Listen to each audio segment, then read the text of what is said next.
Hello my friends, and today changes along the front line continue, but let's take it step by step.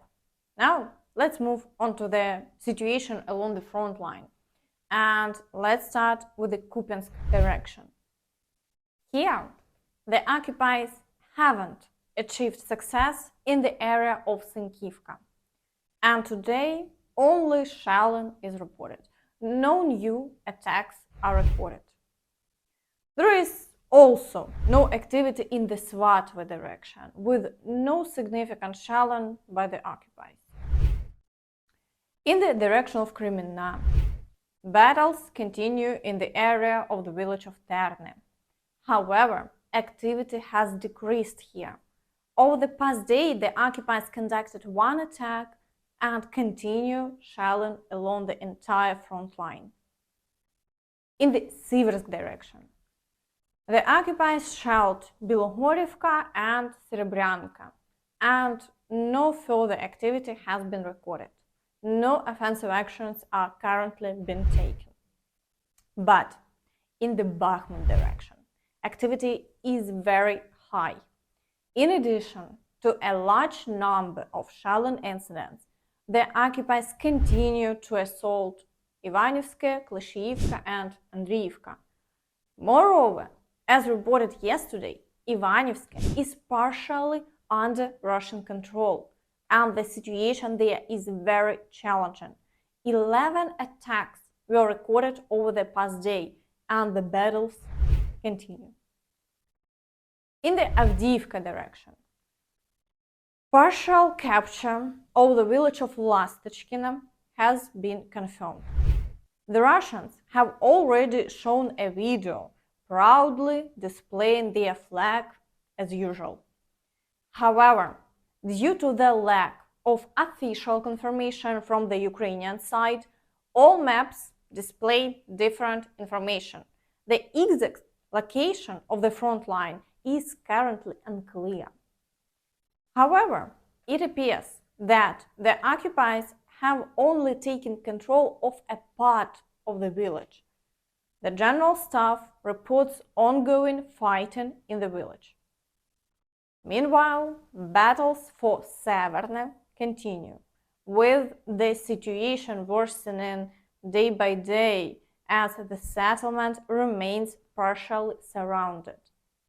With the capture of Lastochkyne, the situation has become even more challenging. Additionally, the occupiers intensively shell all populated areas, making the overall situation in this direction very complex. Furthermore, offensive actions persist towards the villages of Pervomaiske and Nevelske, but the occupiers continue to face setbacks without achieving any tactical successes. Meanwhile, the Ukrainian armed forces continue to strike Donetsk and eliminate Russians who believe Donetsk belongs to them. In the Marinka direction, after successes near the village of Pobeda and Avdiivka, the occupiers have begun regrouping, while difficult battles continue in Novomykhailivka. 23 attacks were recorded in the area over the past day, which is a significant indicator of the intensity of the conflict. Despite all the challenges, the Ukrainian forces maintain their defense and the front line remains unchanged. In the Vuhledar direction, besides a large number of shelling incidents, the occupiers have resumed assaulting Ukrainian positions near Zolota Niva. However, their activity level is low. They conducted one attack, suffered losses, and retreated to their previous position. So we are waiting to see how the situation develops further. But for today, the front line remains unchanged. In the Zaporizhzhia direction, the occupiers launched 4 assaults on the village of Robotyne.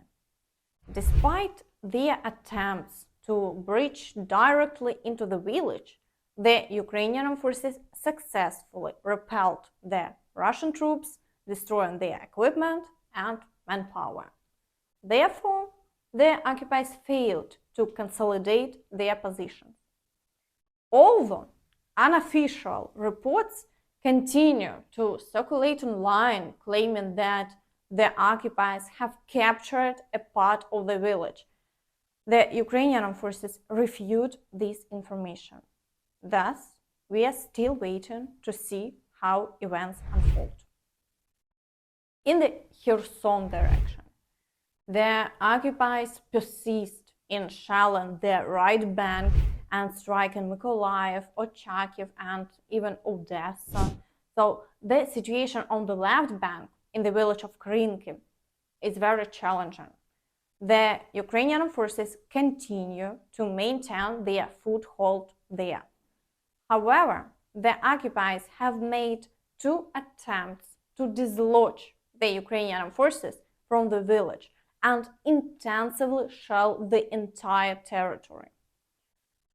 Despite all the difficulties, the Ukrainian forces remain steadfast, with Russian war correspondents describing the situation in Krynky as follows. Our artillery worked only on planned targets on the right bank of the Dnieper. Due to strong winds, drones were not used, neither by us nor by the enemy.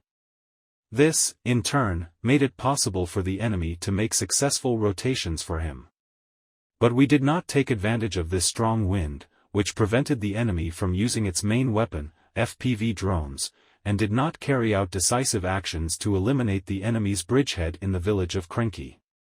One of the reasons for this was today's refusal of the fighters to go to the assaults and mopping up operations of the settlement. Meanwhile, everyone can see that the Russians have begun to advance more actively along the front line, and Biden made a statement.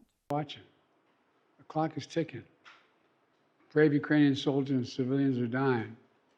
Russia is taking Ukraine territory for the first time in many months.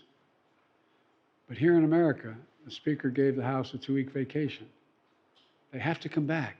They have to come back and get this done. Because failure to support Ukraine in this critical moment will never be forgotten in history. It will be measured, and it will have impact for decades to come. And I want to thank all you governors here and I urge you, if you agree. Trump stated that the United States is losing the Third World War even before it begins. We'll soon have us losing World War III. We won't even be in World War III. We'll be losing World War III with weapons the likes of which nobody has ever seen before.